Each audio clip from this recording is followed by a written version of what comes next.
Hello everyone, henna powder ఎలా కలుపుకోవాలో చూపిస్తా చూడండి. ఇది నేను ఇంట్లో తయారు చేసుకున్న మైదాకు ఆకుపొడి అండి.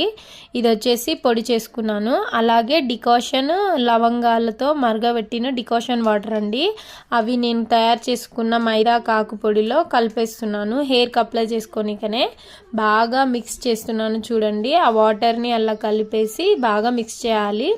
బాగా మిక్స్ చేసి ఈ మిశ్రమాన్ని ఇలాగే నైట్ అంతా ఉంచి తీసిన హెన్నా అండి. ఇది డైరెక్ట్ ఇలానే పెట్టుకొని ఒక 2 hours ఉంచుకొని వాష్ చేసుకోవచ్చు. కానీ హెయిర్ స్మూత్ షైనింగ్ కోసం ఒక ఎగ్ వైట్ అనేది ఇలా మిక్స్ చేయాలండి. హెన్నా కలిపిన మిశ్రమం నైట్ అంతా వదిలేస్తే హెయిర్ బాగా కండిషనింగ్గా ఉంటుంది. హెయిర్ అనేది స్మూత్గా కలర్ షైనీగా బాగా వస్తుందండి. అలాగే ఒక నిమ్మకాయ కూడా మొత్తం అందులో పిండేసుకొని రెండు బాగా మిక్స్ అయ్యేలాగా కలుపుకోవాలండి.